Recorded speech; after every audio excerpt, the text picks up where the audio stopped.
Vamos bater um papo sobre os melhores livros que eu li no ano até agora? E aí, pessoal, eu sou a Cata, esse aqui é o Crialité e eu enrolei pra fazer esse vídeo, mas ele sempre divide o meu coração, porque é difícil, gente. É fácil e difícil ao mesmo tempo. Acho que a minha maior dificuldade com definir livros favoritos é que às vezes o livro me conquista na hora, mas às vezes ele também leva um pouquinho mais de tempo pra me conquistar. Eu acho que é até por isso que eu sinto que as minhas leituras favoritas acontecem no começo do ano, sabe? Porque muitas vezes eu sigo pensando nos livros, eu vou amadurecendo a minha experiência, eu vou gostando mais dele, né? E isso pra mim caracteriza muito, né, um livro favorito. Tenho livros aí favoritos dos outros anos que eu carrego pra vida. Acho que todo ano, assim, surge o livro do ano pra mim, né? Surge a história do ano. E é muito gostoso ter esse sentimento, é muito gostoso ter essa sensação. E eu sinto que nesse ano eu já encontrei alguns desses livros, tá? E eles estão aqui nessa lista. O meu ritmo de leitura nesse ano tá um ritmo ótimo, eu tô gostando muito do que eu tô lendo, eu acho que eu tô conseguindo lidar bem com as leituras, eu sinto que em alguns meses eu tô deixando a bola quicar um pouquinho em relação a livros nacionais, eu sempre compartilho esses sentimentos com vocês em vlogs aqui do canal, então não é novidade. Os livros que vão estar aqui nessa lista também provavelmente não são novidades pra vocês também, porque eu sempre vou comentando, mas eu gosto de deixar bem claro que eu mudo de opinião, que às vezes acontece de aparecer um outro livro aí que eu já li nesse meio do caminho, que se tornou favorito eventualmente, sabe? Que eu vou amadurecendo a ideia, então pode acontecer e ao mesmo tempo pode acontecer de eu esquecer uma história, tá? Não é tão simples, não é sempre que acontece, geralmente coisas específicas acontecem que me afastam das histórias, né? Mas não é sempre, só que eu gosto de deixar isso aqui bem avisado. E também nem são tantos livros assim que eu já favoritei, por enquanto foram 4, mas eu quero fazer umas menções honrosas aí, só pra explicar algumas coisinhas pra vocês, tá? E ao longo aí do vídeo vocês vão me contando nos comentários o que acharam dos livros que eu li, se concordam comigo, se tiveram uma experiência parecida, me indiquem leituras também, e mais do que isso, me contem quais os favoritos de vocês do ano até agora, que eu tô curiosa pra saber, porque eu quero indicações. Vamos lá então falar sobre a primeira leitura que eu separei aqui, não tem ordem de preferência, tá? Eu só vou falar sobre os livros aqui numa ordem aleatória que eu separei. E o primeiro deles que tá aqui, né, é Eu Que Nunca Conheci os Homens. Esse aqui é um livro que dá uma paulada na nossa cara. Ele me deu um tiro, ele me jogou contra a parede, e eu sei que isso é resumir a história demais, óbvio que eu vou falar muito mais além disso, mas eu senti que eu tinha tanto pra falar, quando eu terminei de ler esse livro, eu senti que eu tinha tanto pra pensar sobre ele, porque ele é um livro que causa inquietação. Ele é um livro que deixa a gente pensando e ele traz justamente questionamentos, mas não traz respostas. Então, se vocês querem respostas, talvez essa não seja a leitura pra ti, tá? Mas quais são os questionamentos que o livro traz, gente? Tudo. Ele me fez pensar sobre tudo. Sobre o meu valor, sabe? E pensando nas mulheres no geral, na sociedade, né? Até porque o título nos direciona, né, um pouco mais pra esse lado. Eu que nunca conheci os homens, que de fato é algo que acontece com a protagonista. Ela nunca conviveu com os homens, né? E isso já nos faz pensar muitas coisas. Eu saí do livro, assim, inquieta, realmente, acho que inquietação é a palavra. Porque aqui a gente tem uma história distópica, mas é claro que a gente pode trazer os assuntos abordados aqui, a solidão, que é uma coisa muito presente, o luto, principalmente das mulheres mais velhas que existem aqui no livro, né, que viveram em sociedade anteriormente, que souberam como eram suas vidas, como era a liberdade, entre aspas, e que agora estão presas, foram retiradas dessa vida, né, e que agora estão presas em uma jaula, né. A gente tem aqui 40 mulheres, entre elas uma garota, uma menina, que ela é mais nova, a gente não sabe sequer qual é o nome dela, e ela de fato não viveu em sociedade, ela não sabe como é essa vida, e a gente acompanha a história da perspectiva dela. E esse foi um dos pontos que me aproximou ainda mais da história, porque eu tenho gostado muito de ler livros da perspectiva das personagens, entrar na mente das personagens. Eu tô relendo agora Jogos Vorazes, e é um grande exemplo disso, eu tô adorando ficar na mente da Katniss. Quase que eu coloquei Jogos Vorazes aqui nessa lista também, mas eu vou falar um pouquinho mais sobre isso depois. Mas agora voltando pra Eu Que Nunca Conheci os Homens, a gente vai acompanhar então a história dessas personagens, dessas mulheres presas, da perspectiva dessa garota, né, que depende das histórias que essas outras mulheres decidem contar pra ela, do passado delas, né, pra ela entender um pouco mais da vida, pra ela entender quem ela é, pra entender o que é a liberdade, porque ali naquela jaula elas vivem uma rotina muito restrita, elas não podem sequer ter contato, existem alguns guardas, homens, né, que ficam ali ao redor, então ela já tem essa impressão de poder que esses homens podem exercer sobre elas, mas a gente sabe que as coisas não são bem assim, né? A gente tem uma noção, a gente não sabe de verdade, porque, de novo, a gente acompanha tudo da perspectiva da pequena, que é como é chamada essa personagem pelas outras mulheres. E a gente acompanha a personagem se questionando o tempo todo sobre sexualidade também, sobre sentimentos, sobre dor, sobre perda, sobre as outras mulheres também e sobre os homens, né? Eu acho que esse não é o grande ponto da história, tá? Não é sobre os homens, é sobre liberdade. Esse aqui é um livro sobre o que significa estar em liberdade, e isso principalmente quando a gente olha para essas outras mulheres mais velhas que já viveram em sociedade antes, sabiam como a vida era e foram arrancadas dessa vida, né? Elas até não compartilham tanto muitas vezes com a pequena, porque é dolorido, é um luto, é a perda dessa vida, né? Elas estão enjauladas num lugar que elas sequer sabem onde, elas não sabem por quê, elas simplesmente estão ali. E essas mulheres estão devastadas, essas mulheres estão desesperadas e estão de luto pela vida que elas perderam e pela vida que elas têm agora. Mas, em contraponto, a gente também tem a pequena curiosa, querendo entender o que é a vida, querendo entender o papel dela, querendo entender quem são essas mulheres, quem é ela, o que é muito difícil quando a gente não tem alguém para nos instruir. E como ali é um lugar frio, ali é um lugar que não se pode ter amor, não se tem espaço para diálogo quase, é algo quase que impossível, e ela fica presa ali aos sentimentos dela mesma, aos questionamentos dela mesma, então é muito dolorido até ver a personagem se questionando e tendo que responder muitas coisas pra ela mesma. Eu adorei essa história, eu acho que ela conversou demais comigo, é aquele tipo de livro que transforma, sabe? A gente começa lendo, vai entendendo o que tá acontecendo e termina assim, meu Deus do céu, não posso calar a minha boca sobre essa história. É exatamente o que aconteceu comigo. Eu até acho que eu falei pouco sobre ele aqui no canal, e eu sinto um pouco disso em relação a alguns livros, mas eu também fico com o sentimento de que eu falo demais sobre os livros algumas vezes, e isso pode cansar algumas pessoas, né, gente? Mas paciência, eu tenho que falar, porque essa aqui foi uma experiência inacreditável. O final, ele foi caminhando pra um lugar que eu já imaginava que ele ia, eu já imaginava mais ou menos que a história ia trazer essa trajetória pra gente, mas foi tão doído, foi tão sofrido, foi tão triste acompanhar, porque essa aqui é uma história sobre a jornada das personagens, ele não vai trazer respostas. Bato nessa tecla mais uma vez porque é um livro pra fazer a gente olhar pra nossa sociedade, olhar pra gente e pensar bastante. Eu ia dizer pensar um pouco, mas eu acho que pensar bastante. E eu acabei não comentando aqui porque eu me emocionei falando do livro, mas em um determinado momento soa uma sirene, os homens, né, os guardas que ficam ali ao redor da jaula, vão embora, somem e elas de repente estão livres, né? A pequena guia elas ali para uma outra liberdade, uma outra forma de sociedade. Elas vão ter que criar inclusive uma espécie de hierarquia para poder sobreviver, para poder seguir em frente, né? Ou talvez, gente, nem sei se seguir em frente, nem sei se ter paz, mas tentar se entender. Eu acho que o livro é sobre isso, tá? Então foi uma experiência muito marcante.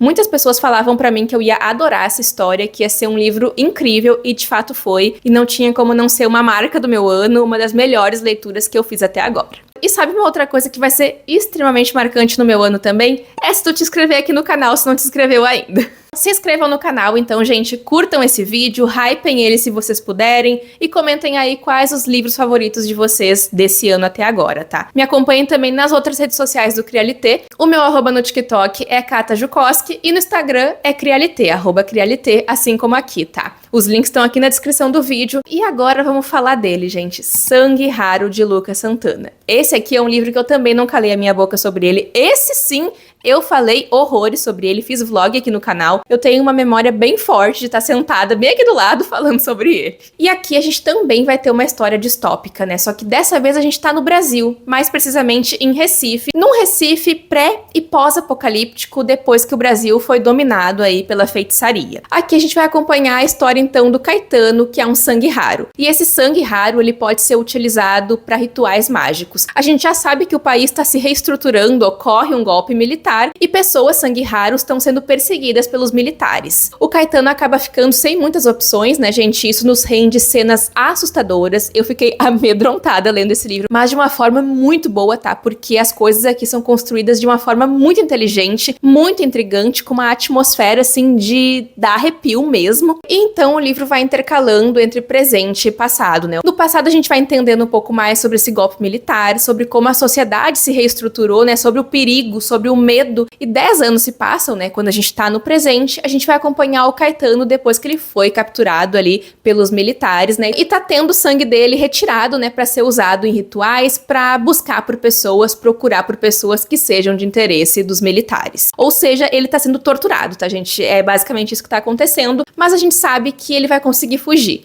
E é a partir daí, então, que a história começa. Mas eu acho que tantos detalhes aqui nesse livro me cativaram e me levaram, gente, a ter certeza que essa aqui foi uma das melhores leituras que eu fiz no ano até agora. Eu acho que Lucas trouxe aqui, gente, detalhes muito precisos. A gente tem o horror da ditadura mostrado aqui pra gente, que conversa demais com a história, com o histórico do nosso país, né? E é um livro também que traz essa reflexão extremamente pertinente, porque a gente tá agora em ano de eleição, gente. E é um ano, assim, de respirar fundo. E esse foi um livro que veio muito na hora certa. Eu já tinha ouvido falar muito bem dele e, assim, todo mundo que eu vejo lendo gosta da história, consegue ter uma experiência ímpar com o livro, pelo menos pra mim foi assim, e das pessoas que eu vi falarem sobre o livro também foi assim. Eu acho que esse livro tem particularidades muito importantes, simplesmente pelo fato de ser um livro brasileiro, de ser um livro que conversa com a nossa história, que conversa com o que a gente já viveu e com o que a gente vive, mesmo sendo um livro de ficção, né, um livro de fantasia, um livro distópico, um livro de terror, porque o terror tá aqui, o horror tá aqui no livro também. Mas uma coisa que me toca muito aqui no livro também é que existe a beleza nos personagens, a beleza da cultura do nosso país, sabe? Aqui prevalece a esperança e isso é muito bonito de ver também, porque o Caetano é um personagem com o qual a gente pode se identificar. Talvez com a forma que ele lida com as coisas, talvez com a forma dele de reagir a algumas coisas que aparecem na frente dele, talvez com as decisões que ele toma. Eu senti que ele é um personagem que aproxima muito a gente. Aqui a sexualidade também é algo muito pertinente na história do personagem. Aqui a gente tem um livro muito diverso, um livro muito lindo, gente, com personagens muito bonitos. Eu não canso de falar isso porque eles realmente são. E é uma história com um quê de esperança,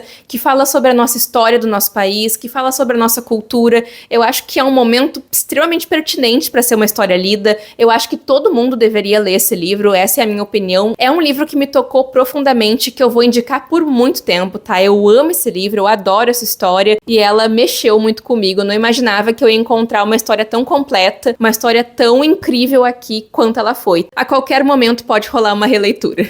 E é claro que também, né, gente, Te Dei Olhos e Olhaste as Trevas ia estar aqui nessa lista, porque vamos combinar a quantidade de coisas que eu marquei, né? Essa aqui foi uma história que eu já fui pra ela pensando, putz, não tenho como não gostar. E se eu não gostasse, ia ser uma das maiores decepções do ano, tá? Eu comecei estranhando um pouco o livro, tá? Porque a autora usa aqui de vários adjetivos pra contar a história, mas depois que eu me conectei com o livro, que eu comecei a entender o que estava acontecendo, porque demora um pouquinho pra gente conseguir entender também, eu fiquei apaixonada por esse livro, apesar das descrições extremamente brutais que tem aqui e podres também, em alguns momentos. Aqui a história basicamente se passa em uma propriedade da Catalunha chamada Mas Clavel ao longo do tempo, tá? A gente vai acompanhar aqui a história de mulheres de uma mesma família, onde a matriarca dessa família, né, fez um pacto com um demônio pedindo por um marido por inteiro, em troca, né, da alma dela, claro. Dias depois, a Joana, que é essa mulher, acaba se casando com um homem que ela descobre não ser um homem por inteiro porque ele não tem um dedo do pé. Dessa forma, ela acaba achando uma brecha aí pra quebrar esse pacto com o demônio e não entrega a alma pra ele. Esse demônio, na verdade, é muito amedrontador também, tá? É uma figura bem sinistra e as cenas que ele aparece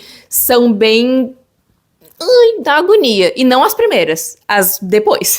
As primeiras também, tá? E é isso então que marca o começo dessa maldição, né, que vai assolar os descendentes da Joana. O demônio, como vingança, ele acaba amaldiçoando, né, os descendentes da Joana a não terem uma parte do corpo. Dessa forma, ela perde alguns filhos e as duas filhas que a gente acaba conhecendo, que são a Blanca, que não tem a língua, e a Margarida, que é uma personagem muito central aqui da história também, ela não tem um pedaço do coração, tanto fisicamente quanto metaforicamente falando. Mas é muito difícil descrever esse livro porque ele é totalmente focado na forma como a autora resolveu contar a história e na escrita dela, tá? Que é algo muito particular também, porque aqui, na verdade, a gente começa o livro acompanhando uma das mulheres dessa família que tá ali moribunda e ela é mais velha que a vida, basicamente, assim, faz muitos anos que ela tá viva e a gente não entende muito bem o que tá acontecendo, mas conforme os parágrafos vão mudando, as narradoras vão mudando, o narrador vai mudando, na verdade, vai mudando o tempo em que se passa a história, vai mudando o que tá acontecendo e, assim, tem que acompanhar porque é uma linha do tempo que se tu perde um parágrafo,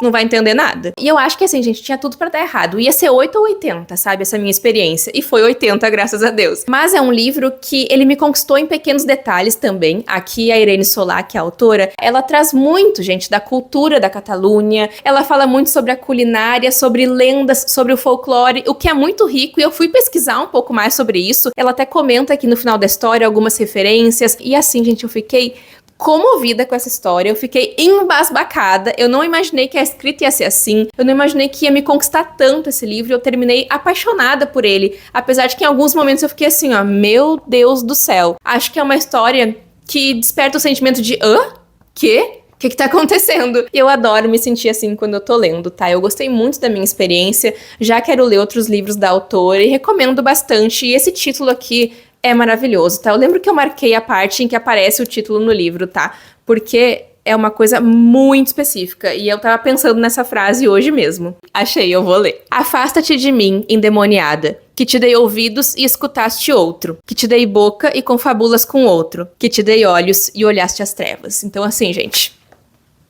não preciso dizer mais nada, acho que deu pra perceber bastante como é que é a escrita da autora só nesse trechinho aqui, né? Enfim, gente, tô falando bem particularmente aqui da minha experiência. Pra mim foi uma história que funcionou muito bem, mas eu entendo que talvez não seja um livro que vai agradar todo mundo, tá? Mas, pra mim foi incrível. E por último aqui, meu Deus do céu, Mau Hábito, o livro que me fez chorar, o livro que me deixou dilacerada. Eu terminei esse livro aqui aos prantos, tá? Eu não gravei vlog pra vocês, até porque eu não queria chorar, sem aparecer chorando aqui, mas eu chorei tanto, e tudo por conta de como esse livro é escrito, tudo por causa da forma como a narrativa me conquistou. Aqui a gente vai acompanhar a história de uma garota que desde a infância não se identifica no corpo que nasceu e acaba sendo oprimida dentro de si mesma, tendo que esconder e criar uma casca ali, se baseando no que outras pessoas vivem, né? Presa aqui nessa teia da masculinidade, né, que rodeia ela. Quem escreveu essa história é a Alana S. Porteiro, uma mulher trans, então ela traz muito das vivências dela também, da história dela. Aqui a gente vai até Madrid dos anos 80, em um bairro operário, onde essa personagem cresce, ela que conta a história pra gente também, né? Essa personagem, no caso, é um livro de ficção. E esse bairro tá praticamente tomado pela heroína, e ela vai mostrando muitos detalhes de coisas que acontecem, de mortes de garotos ali ao redor da rua, de mães sofrendo, de vizinhos se metendo na vida uns dos outros, né? E principalmente de pessoas, mulheres, que marcam a vida dessa personagem, né? Teve uma em específico aqui nesse bairro que me fez chorar tanto e dá vontade de chorar só de lembrar, sabe? Foi um livro muito tocante, gente. Tem frases muito lindas que eu pretendo revisitar em algum momento até a história pra poder marcar essas frases, porque eu acabei não marcando nada porque eu não queria parar. Eu só queria continuar lendo e não queria largar mais. E eu acho que dessa forma funcionou muito bem o livro pra mim. Eu levei alguns dias lendo, tá? Mas eu acho que toda vez que eu sentava, eu queria focar tanto no que a autora tava me contando, no que a personagem tava sentindo, porque ela passa por tanta coisa, por tantas transformações até se entender, e existe conforto em alguns momentos. Ela encontra esse conforto em algumas pessoas, mas também encontra afastamento e sofre na mão de outras, sabe? É um livro muito dolorido, é um livro muito verdadeiro e é um livro totalmente tocante, tá? Eu acho que não tem como passar por essa lista sem citar Mau Hábito, porque foi uma das leituras mais incríveis que eu fiz no ano até agora. É um livro que também muitas pessoas me recomendavam, falavam que eu ia gostar, e eu tô começando a confiar cada vez mais na galera, que vocês estão acertando muito aí nas indicações, tá? E eu acho que esse aqui é o tipo de livro, gente, que é pra sentar e ler. É outro livro que eu também acho que todo mundo deveria ler. Essa aqui é uma história sobre a vida dessa personagem, sobre tudo que ela viveu, sobre como ela perseverou, e é uma história que passa por vários caminhos. A gente vai no bom humor, a gente tem coisas mais leves acontecendo, ao mesmo tempo que a personagem sofre. Então é narrado de uma forma instigante, de uma forma inteligente, de uma forma única. É de uma forma que a gente sabe que só a autora poderia contar. Tem a identidade dela aqui nesse livro, sabe? Isso é muito bonito de ver também, porque é um livro que persevera, porque é um livro que traz essa esperança pra gente também, e é uma coisa que a gente precisa muito se apegar. A gente tem que ter esperança também, sabe? É um livro que, assim, gente, se vocês puderem ler, leiam Mau Hábito, tá? Bom, gente, por enquanto esses são os favoritos do ano.